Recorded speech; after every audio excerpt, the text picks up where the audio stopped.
Hey guys, welcome back. What you see here is me using the Unity game engine. Now I know some of you are looking surprised because in the past, I usually encourage people not to use Unity if you're going to be using an AI agent to vibe code your game. But the reason why I'm showing you this today is because I did everything on screen over here in the terminal using Grok build. I was able to control everything in the editor, including integrating the assets, updating the game mechanics, and everything else completely using my AI agent.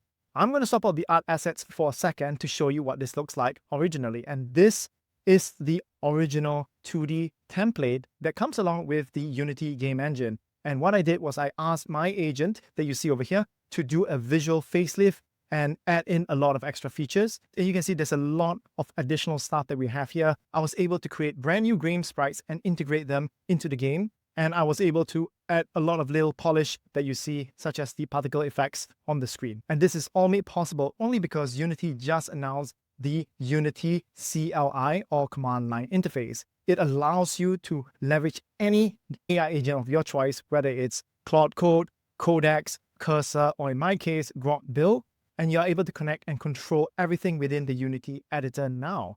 And this is completely free as well. You do not need to pay any subscription. You do not need to pay any one-time fee. You can just go ahead and use it straight away. And honestly, this is a great unlock because I know many of you have feedback that you would love to see games vibe coded in Unity, not just in Three.js or Phaser. And so with this release, I wanted to give it a try. And I think that we are on a path now where you will be able to very, very confidently make vibe code games in the Unity game engine thanks to this Unity CLI. In today's video, I'm going to show you what I did to install the Unity CLI. And then I made use of Grok Build and Grok 4.5 to give the entire game a facelift that you see over here. I'll show you how I was able to swap out the original art to have fully animated sprites. I'll show you step by step how I got from just swapping out the characters all the way to giving it a visual facelift such that we get this end result that you see over here. So if you've ever wanted to build games in the Unity game engine using AI tools without touching a line of code or having to mess around with the editor, this video is for you. All right, so let's get started with what I did to get to this stage over here that you can see with completely revamped sprite sheets and everything that you see on the screen today. Let me just show you what this game looked like in case you're not familiar with it. This game that you see over here is actually the starting 2D platformer game that you can get as part of the Unity game engine. So this is what it looks like originally, and it's actually pretty good, but I just wanted to see if I could maintain the mechanics but give this game a complete facelift without having to write a single line of code. So the way that I did it was really simple. So all I did was to start off with was I said, the Unity CLI has been released. I actually just passed in this blog post that you see over here.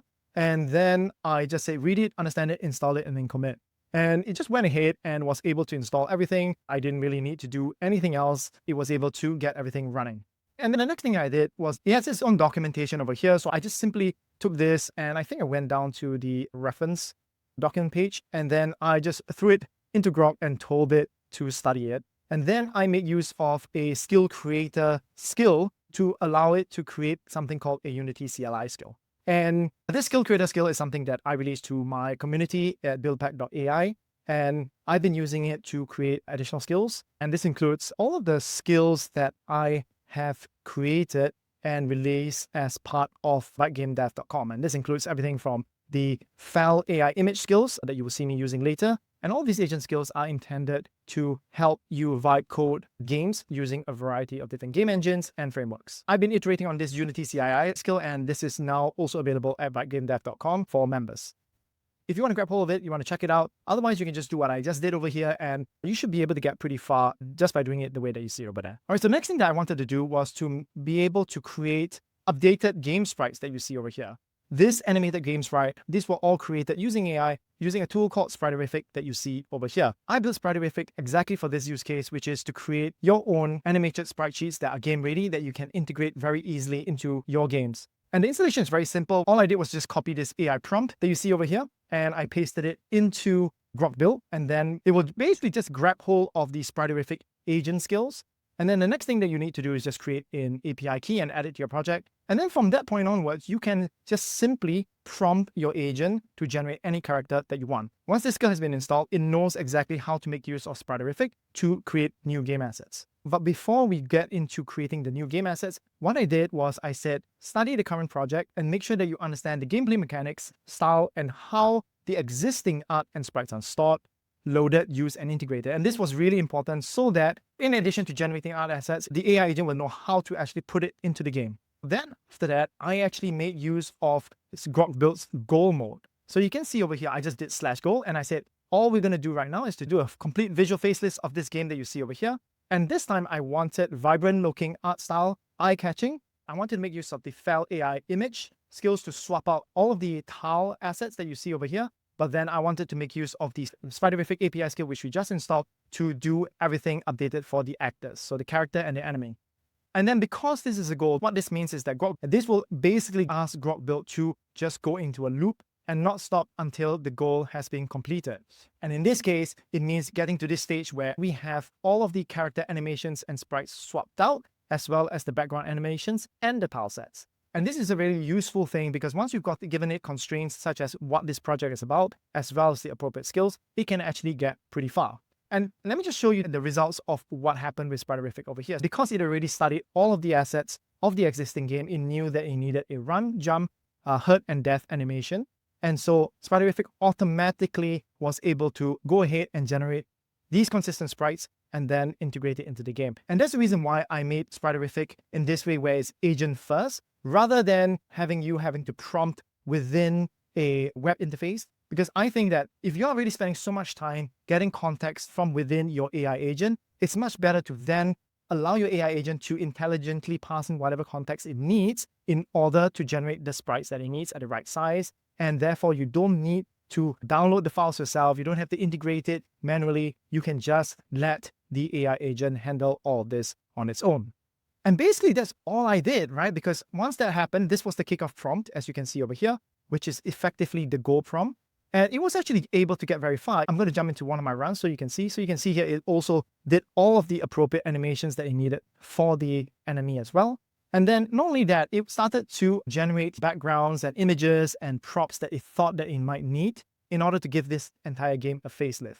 Now, a couple of things that happened, as you can see, these images that were generated. So the initial first round of tiles weren't looking super great. There was no problem with the game sprites that were generated using Spriterrific, but raw generated tiles that did not use Spriterrific did not turn out as well. So what I did was that I basically said that what we're going to do is that we're going to reset everything back to default, but swap things out one by one. So in this case, I first swapped in the character, and then I asked it to go ahead and swap everything out one by one. And the reason why you want to do that is that you can see that this map over here is actually an entire tile set that's made up of all of these bits over here. So in its initial push, it got a little bit of the sizes wrong and it was not able to swap things out properly. So what I did was that I said, I wasn't happy with the quality of the updated tiles. And I said, let's just use Fel with Nano Banana 2 Lite, which is a really fast model, a really cheap model, and tends to be really good for static art assets. And then I said, please make sure that you respect the size and tile map of the existing game. We are just doing a visual uplift. And then I said, we should just clone the existing tile map,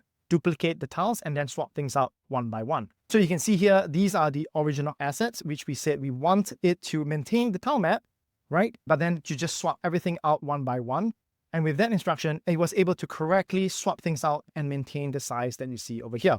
So that was the technique that I did. And then after that, it was just simply a case of making some minor adjustments to make sure that everything looked right. So I had to make the playback rate of the character a little bit faster. As you can see, this original character did not have a cape or anything that complex. So it was able to get away with very rudimentary animations. But then with the revised art assets, I did have to ask it to just adjust the animations a little bit. I ask it such that when he is in the air and then lands for the cloak to animate as well, to respect the jump animation over here. So at that point, everything was pretty much done. I just had to add some minor tweaks to make sure that everything looked all right. And then I made use of the 11 Labs skill to create new sound effects and background music as well.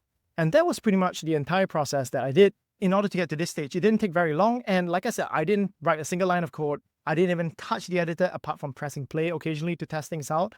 I used Grok 4.5 and it was able to control Unity, debug, troubleshoot, play the game, and then eventually get to exactly everything that you see on screen right now.